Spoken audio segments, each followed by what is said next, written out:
doing the right thing when times are hard is not even a virtue, because you have to do the right thing. Like, times are hard. It's a virtue when everything is going fine in your life and you still don't go out and get drunk every weekend. What's up, everybody? Thank you for attending.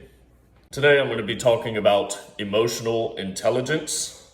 So we all know about regular intelligence, your IQ. Emotional intelligence is referred to as your EQ now. So your EQ is essentially your ability to understand and use your own emotions. Whatever that emotional state may be, you can use it for a positive end in your life, whether that be to relieve stress, communicate effectively with people, empathize with other people, or diffuse conflict as well. When you develop through meditation and emotional intelligence of yourself, you'll naturally develop an emotional intelligence of others as well. So like myself, I'm not a very empathetic person, but meditation has allowed me to slow down and understand myself more and be in the present moment more, so I can see someone. A lot of times I can see people from a distance and I can tell if they're not having a good day, and you can kind of extend compassion towards them from a distance. That would help you in ways like maybe you've got a family member who comes home and you see them and you can tell they've had a bad day, and you have the emotional intelligence of yourself to understand what's going on with them as well. We know this is important because in 1996, there was a psychologist named Dr. Daniel Goleman who wrote a book on emotional intelligence, and they actually rewrote textbooks because his points were so compelling towards the importance of emotional intelligence. His book was called Emotional Intelligence: Why It Matters More Than IQ. Some of the characteristics of folks with high emotional intelligence are people that, if you see someone that really knows how to work and play, those folks have a high emotional intelligence. They understand themselves enough to know, I need to work in order to keep my stress low and get things done and feel good about myself. But then I also need to take a load off, because if I work too much, I become militant and I'm not as good at my work either, because I'm in the grind too much. I need to take a step back, relax, let my mind unwind. And another trait of people with high emotional intelligence is they have the ability to love and be loved. So this is a very important one. A lot of us are getting our connection through our phones. That feeling of connection, we're getting it through our phones. People will be on social media and they'll make a post, people will comment on it, like it, whatever it is, and they feel that social gratification that you would get from originally an interaction with someone. So folks are not connecting as much in real life anymore because of that. And then in romantic relationships, it's the same way.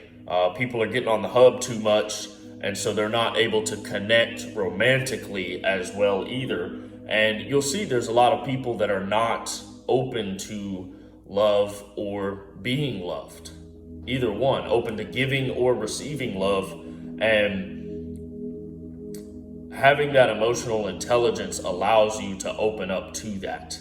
And it's not an easy thing to develop, especially if you don't have it already, or you've been getting your connection through your phone instead of in real life. It's hard to get off the phone and understand this is not a real connection, and then go out and make a real connection with someone. In order to receive love, you have to give love first. You have to be able to give it, and you can give love to a stranger, a complete, absolute stranger that you'll never see again. You can show them love, and they don't have to give you love back. You're just gonna feel it within yourself because you did something kind. So think of like the folks that always give things away, and it seems like such a selfless thing to do, which it is on the surface level, But one layer under that, a little bit deeper, it's a selfish thing because they're actually getting something from giving to the person. My mother is like this. She gives all the time, gifts and everything to all kinds of people.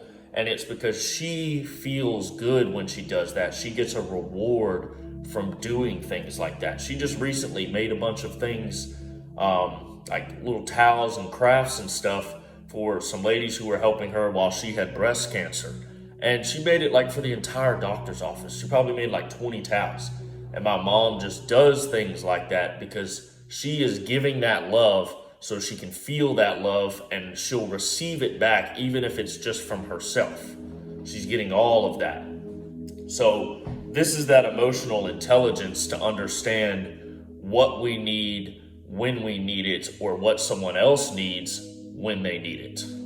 How do we know that meditation can improve your emotional intelligence? Well, in 2013, some researchers were looking to locate where in the brain your emotional intelligence is, and they found that it was in the posterior temporoparietal junction. So posterior is going to be the backside of it, temporoparietal, somewhere around your temples, whatever. They found that part of their brain, they took 152 Vietnam veterans and they had them engage in social interactions, which were considered to be emotionally intelligent conversations, and they saw that part of the brain lighting up and responding to them acting with that. So then later, in 2016, there was a team of Spanish and German researchers named Yang et al., who fMRI scanned 13 people that were new to meditation. They did a 40-day mindfulness course, and they saw that they had smoothed out the activity in that temporoparietal junction. Some of the traits that you'll develop are self-awareness, empathy, conscientiousness, adaptability, and emotional balance. So emotional balance is a really big one. When I used to sell cars, I had a manager who really liked me for some reason, and he was really pouring a lot into me. And he said something to me one day that really stuck. I wasn't too open to his advice, but one day he did say something to me that really stuck with me.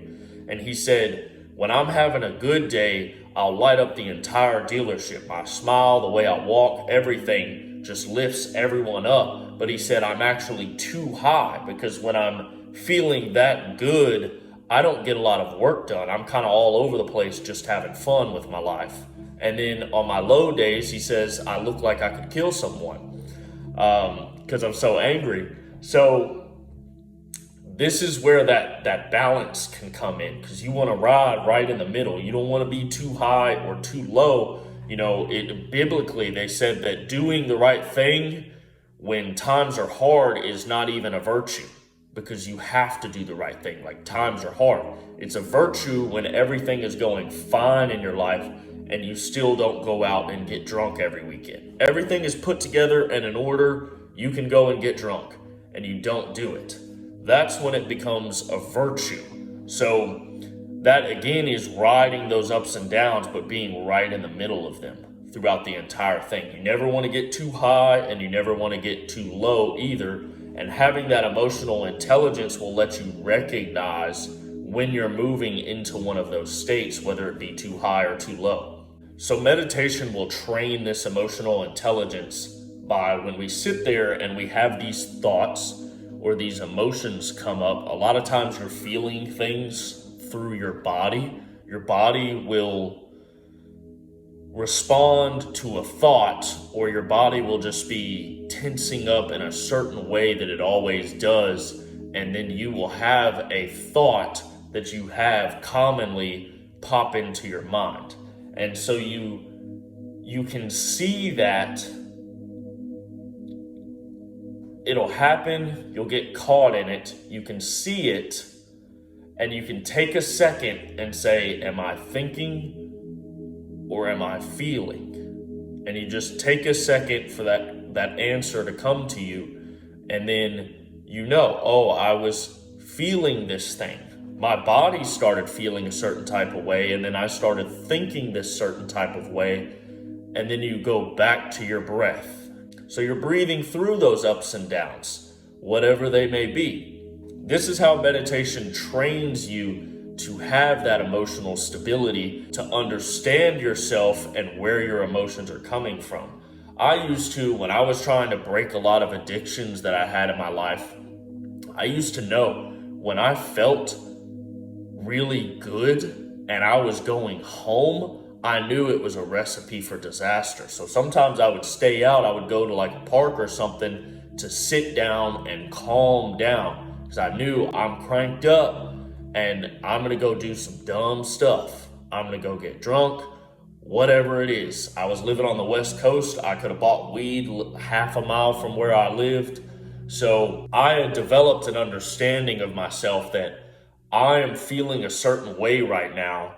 And if I don't ride through the middle of this, I'm going to take my emotional state that's up here and I'm going to move it down here by indulging in the things that I know I shouldn't be doing. Training this emotional intelligence through meditation will really balance our lives out as a whole, and we can benefit to everyone else by doing this. And you don't know who you might stop from killing themselves because you looked at them and gave them a smile. So with that, I'm going to conclude the video. I hope that you've enjoyed it, and I hope that you found value and you feel motivated to go ahead and start meditating. If you have found value in the video, hit that like button, comment what you want me to speak about in the future. Other than that, thank you for being here.